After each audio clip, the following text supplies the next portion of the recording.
emang ada orang, aku bilang gitu kan. Iya Pak, siap saya lewat situ pas ada orang rambut panjang, bilang gitu. Istri saya kali, aku bilang gitu. Ah bukan, saya kenal itu Bapak, bilang gitu.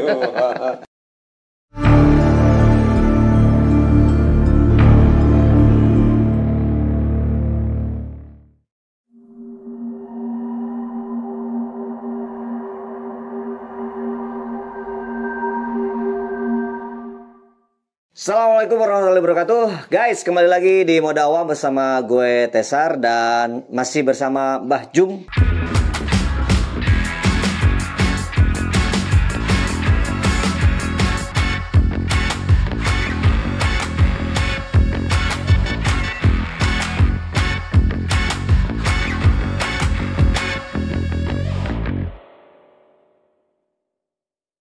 Makasih Mbak Jum sudah masih mau menemani kita di sini di Mode Awam. Ini ada satu cerita lagi nih guys. Nah ini menarik nih guys.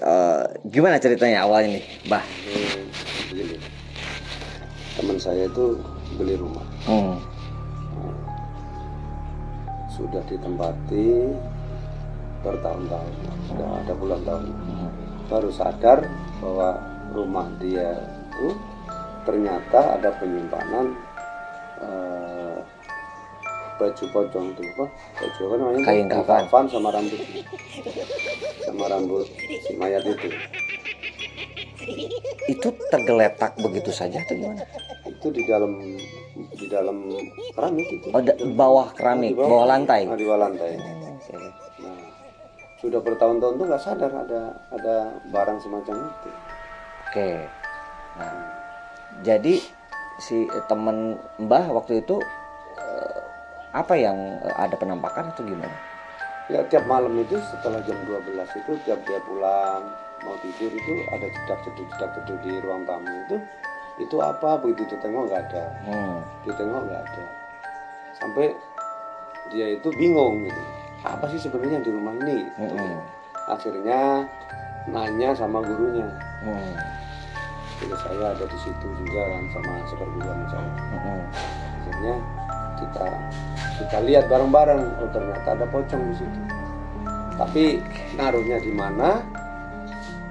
Di bawah ubin itu tidak tahu di mana letaknya pocong itu. Tahu itu pocong? Ini sudah bertiga nih. Mbah, teman Mbah sama guru. Nah, saya berenam berarti. Oh berenam waktu itu. Muridnya 7 sama guru. Bertujuh ngapain sampai maksudnya dia ngapain dulu sebelum akhirnya tahu bahwa itu pocong? Nah begitu si bapak itu bilang guru saya ya, oh itu ada pocong di rumah. Oh guru yang ngasih tahu. Baru kita lihat bareng-bareng. Buka tirai sama-sama. Nah, buka tirai kita lihat ternyata benar seorang perempuan. Asalnya dari Tegal. Ini mungkin penasaran ya sobat mitos mungkin Mbah.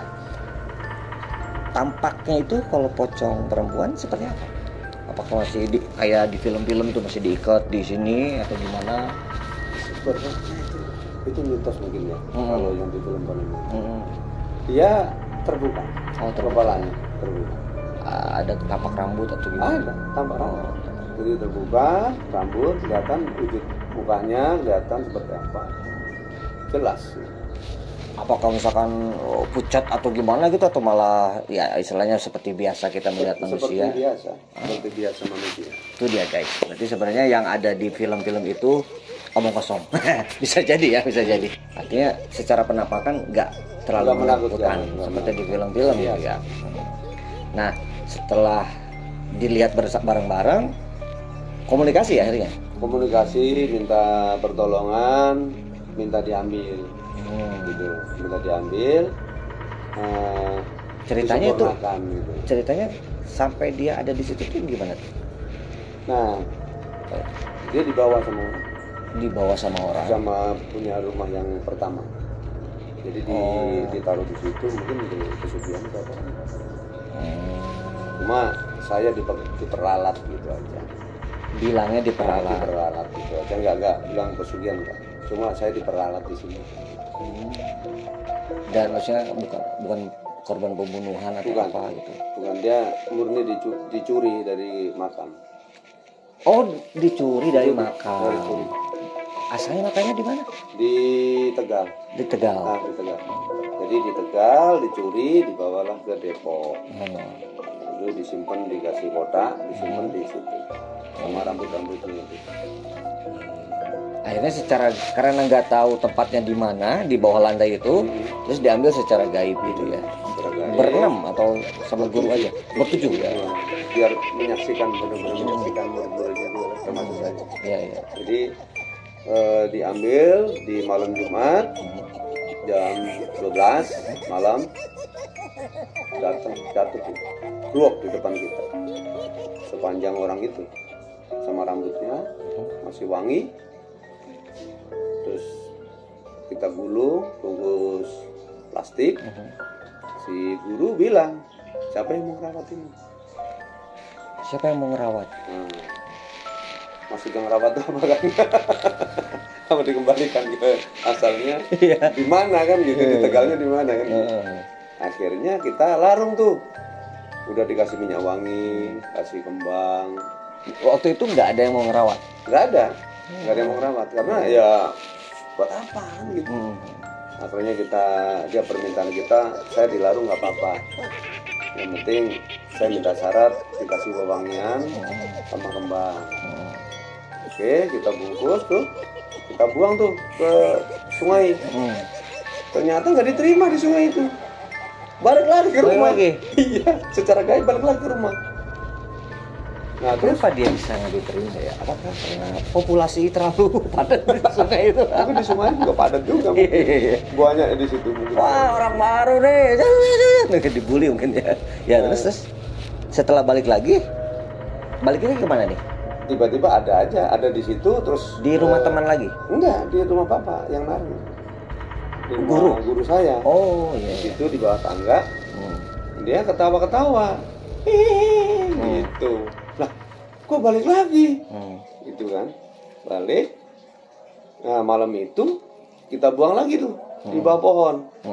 Pohon besar gitu ya. Balik lagi. Besoknya udah nggak ada, balik lagi ternyata. Saya nggak boleh di situ. Iya. Gitu. Sudah ada genderuwonya mungkin ya. Udah penuh. Gitu kan. Ya, jadi dia nggak boleh di situ. Tempat lain kan susah. Semuanya ada. Nah, singkat cerita, akhirnya sampai saat ini di rumah bapak kalau nggak salah ya. Saya cuma ngambil ikatannya, saya bawa pulang tuh. Nah, begitu saya pulang, malah ikut saya jadinya. Ikut saya, tapi saya nggak mempersilahkan masuk ke rumah. Kalau kamu masuk ke saya, jaga rumah saya. Kamu cukup di pohon aja itu. Ternyata dia di pohon, nggak ada siapa-siapa di pohon dia. Di situ. Ada yang lihat? Banyak. Security tiap lewat rumah saya langsung ngebut. Ketahuan gitu. Ada siapa itu kok mungkur ke ini ngadep ke tembok bilang gitu. Emang ada orang, aku bilang gitu kan. Iya pak, siap saya lewat situ pas ada orang rambut panjang bilang gitu. Istri saya kali, aku bilang gitu. Ah bukan, saya kenal itu bapak bilang gitu. Jadi merasa ketakutan akhirnya. Lama-lama saya kasihan juga kan mereka tugas merasa takut lewat depan rumah saya, akhirnya saya sendiri lagi. Saya kembali lagi ke sana. Kemana? Ke bapak itu, ke bapak saya, ke guru saya. Oh, dibalikin ke bapak. Habis dibalikin ke bapak? Udah nggak pernah kembali lagi ke sini. Tapi sekarang masih di bapak berarti? Kemungkinan masih. Masih Di bapak semua satu perangkat itu masih di sana. Berikut rambut, berikut bajunya, berikut talinya di sana semua. Jadi memang sudah nggak bisa dibuang kemana-mana itu? Nggak bisa. Iya. Minta saya di sini aja. Gitu. Iya. Berarti memang ada saatnya minta perlindungan, minta visa ya dari dunia sana mungkin ya, karena mungkin di mana-mana udah padat tuh bisa jadi ya. Salah satu itu, kedua takutnya sampai jatuh ke tangan orang yang takutnya disalahgunakan. Disalahgunakan sama orang-orang yang berkepentingan. Karena memang bisa jadi diperalat lagi kan.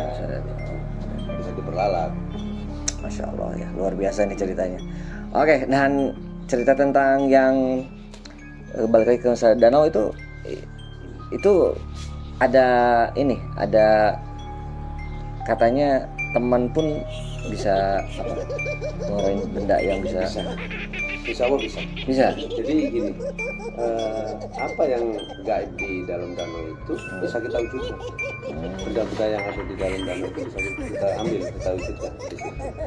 Ini tantangan nih guys. Dengan izin yang kuasa ya. Oh, yang izin. Kalau diizinkan ya bisa, kalau nggak diizinkan ya nggak juga gitu ya. Intinya minta izin sama yang kuasa, ya. baru kita ambil. Insya Allah akan kita wujudkan di situ. Barang apa aja sih yang ada di dalam situ? Nah ini guys, sobat mitos, kita masih ada satu cerita lagi nih selain yang barusan itu ya, dan ada temannya Mbah Jum yang bisa kita jadikan narasumber gitu ya. Nah nanti cerita yang di danau, seandainya teman-teman banyak yang minta nih, kita akan lakukan syuting di danau gitu ya. Coba komen di bawah. Oke, makasih ya guys, semoga bermanfaat. Terima kasih Mbah Jum ya. Sampai nanti ya guys. Assalamualaikum warahmatullahi wabarakatuh.